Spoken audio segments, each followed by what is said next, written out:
Hello అందరికీ నమస్కారం. ముందుగా మీ అందరికీ చాలా థాంక్స్. బికాజ్ నాకు నా ఫ్రెండ్స్ డైరెక్ట్ మెసేజ్ చేస్తున్నారు. You are doing good, videos are doing great అని చెప్పి. అండ్ ఆల్సో మా పేరెంట్స్ కూడా చెప్పారు, like my relatives are watching. వాళ్ళు కూడా చాలా అప్రిషియేట్ చేశారని చెప్తున్నారు. It's so good to hear and I'm so happy. Thank you so much. మీకు తెలీదు, but it helps me a lot in doing more and more videos. So thank you so much. So with this, we'll start our video today. అయితే మొదలెడదామా? Hello everyone, this is Pradayini. Welcome to the అన్షైన్. So ఒకరోజు స్వర్గలోకంలో so దేవతలందరూ discuss చేసుకుంటున్నారు. డిస్కషన్లో ఒక topic వచ్చిందనమాట. లైక్ ఎవరు శ్రేష్ఠుడు అని, మహావిష్ణువా పరమశివుడా అని. ఈ డిస్కషన్స్ అవుతున్నప్పుడు డిస్కషన్ అయ్యి దేవతలందరూ 2 పార్ట్స్ కింద డివైడ్ అవుతారు అనమాట. సో ఒక పార్ట్ వాళ్ళు అంటారు మహావిష్ణువే శ్రేష్ఠుడు అని చెప్పి, ఇంకో పార్ట్ అంటారు పరమశివుడే శ్రేష్ఠుడు అని చెప్పి. ఇప్పుడు వీళ్ళందరూ మళ్ళీ ఫైటింగ్ మాట అనుకుంటున్నారు అనమాట. సో ఈలోపు నారదుని స్వర్గలోకానికి వస్తారు. స్వర్గలోకానికి వచ్చి ఏంటి మీరందరూ డిస్కషన్ చేసుకుంటున్నారు దేని గురించి అంటే, సో ఇలాగా మీరే చెప్పండి, మహావిష్ణువు శ్రేష్ఠుడా పరమశివుడు శ్రేష్ఠుడా మీరే చెప్పండి అన్నప్పుడు నారదుని అన్నారు, లేదు నేనేం చెప్పను, మిమ్మల్ని అందరినీ ఒక క్షేత్రానికి తీసుకుపోతా పదండి అని చెప్పి వాళ్ళందరినీ తీసుకుని భూలోకంలో ఉన్న రామేశ్వరంకి వచ్చారంట. సో రామేశ్వరంలో వెళ్ళి దర్శనం అంతా కంప్లీట్ చేసుకుని దేవతలందరూ మళ్ళీ తిరిగి వచ్చారు. సో తిరిగి వచ్చిన తర్వాత మళ్ళీ చూసారా రామేశ్వరం ఎంత పవిత్రమైన స్థలం. రామేశ్వరంలో శ్రీరాముడు పరమశివుణ్ణి పూజించాడు. అంటే శ్రీరాముడికి శివుడు ఈశ్వరుడు అని అంటారనమాట. సో ఇలా కొంతమంది అన్నప్పుడు వేరే కొంతమంది లేదండి, శ్రీరాముడు మానవ రూపంలో ఉన్నారు.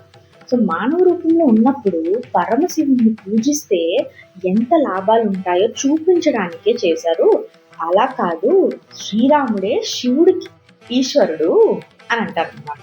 సో వీళ్ళందరూ మళ్ళీ ఫైటింగ్ స్టార్ట్ అయింది. సో ఫైటింగ్ స్టార్ట్ అయితే ఇంకంటారు, ఓకే మనం కొట్టుకోవడం ఎందుకు, పదండి మనం అందరం కలిపి వాళ్ళని అడిగేద్దాం కదా. సో వీళ్ళందరూ ఏం చేస్తారంటే, ఓకే ఫస్ట్ కైలాసానికి వెళ్ళి పరమశివుడిని కలిసి, పరమశివ రామేశ్వరంలో శ్రీరాముడు మిమ్మల్ని లింగ రూపంలో పూజించారు, అంటే రాముడికి మీరు ఈశ్వరులు కదా అని అడుగుతారు. అప్పుడు శివుడు చిరునవ్వుతో, లేదు ఇది నిజం కాదు, శ్రీరాముడికి నేను ఈశ్వరుని కాదు, అతనే నాకు ఈశ్వరుడు అని చెప్తారు. సో వీళ్ళందరూ కైలాసం నుంచి బయటకు వస్తారు. సో అందులో కొంతమంది మేము చెప్పాం కదా ముందుగానే రాముడే శివుడికి ఈశ్వరుడు అని చెప్పాం కదా మీకు అంటే, అప్పుడు వీళ్ళు అంటారు, మీరు చాలండి, పరమశివుడు బోలాశంకరుడు, అతను గొప్ప అని ఎప్పుడు చెప్పుకోడు. సో పదని మహావిష్ణువుని కూడా అడుగుదామని వైకుంఠానికి వెళ్తారు. వీళ్ళందరూ వైకుంఠానికి చేరుకున్నారు. వైకుంఠానికి చేరుకుని మహావిష్ణువుతో, సో మీరు శ్రీరామ అవతారంలో మా పరమశివుని లింగ రూపంలో పూజించారు. సో అయితే శ్రీరాముడికి శివుడు ఈశ్వరుడా లేకపోతే శ్రీరాముడే శివునికి ఈశ్వరుడా అని అడిగారు అన్నమాట.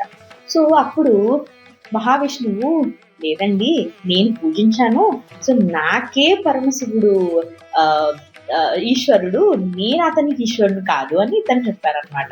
సో వీళ్ళందరూ బయటకు వచ్చి తలగొక్కుంటూ, ఏంటిది శివుణ్ణి అడిగితే అతనేమొచ్చి శ్రీరాముడే నాకు ఈశ్వరుడు అంటారు, ఇప్పుడేమొచ్చి మహావిష్ణువు దగ్గరికి మనం పోతే మహావిష్ణువు ఏమొచ్చి లేదండి అతనే పరమశివుడే నాకు ఈశ్వరుడు అంటున్నారు, ఏంటి కన్ఫ్యూజన్ మళ్ళీ అని మళ్ళీ పిచ్చకపోతున్నారు అనమాట.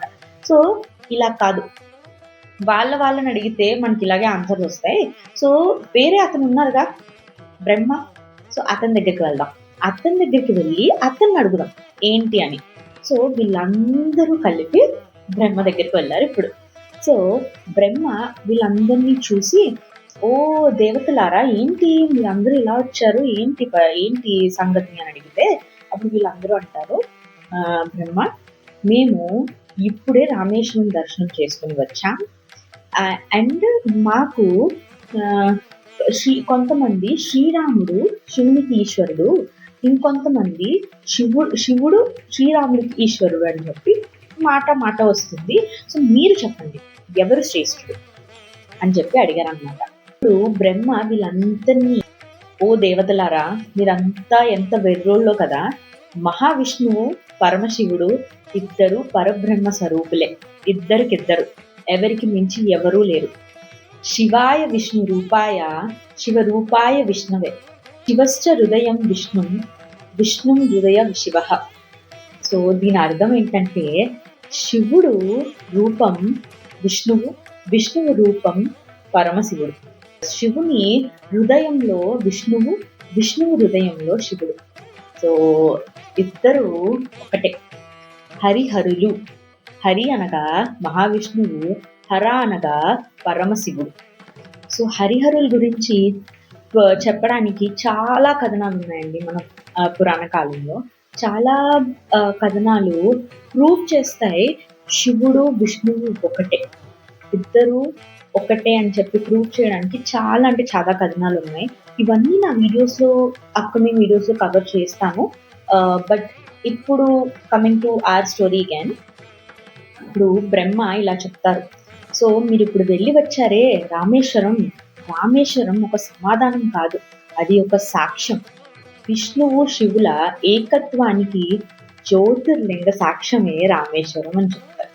అప్పుడు దేవతలందరూ బ్రహ్మ నమస్కరించి మళ్ళీ రామేశ్వరం వెళ్ళి ప్రభువుని దర్శించి వస్తారు. సో నేను ఒక చిన్న లాస్ట్ నోట్తో ఈ వీడియో క్లోజ్ చేస్తాను.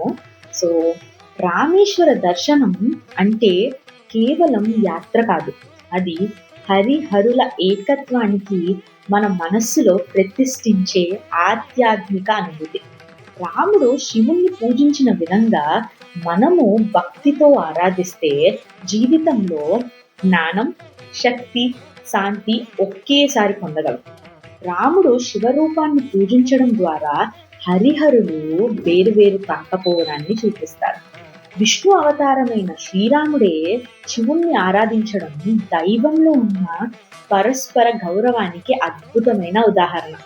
ఇదే హరిహర ఐక్యత. ఎక్కడ హరి ఉన్నాడో అక్కడ హరుడు ఉన్నాడు.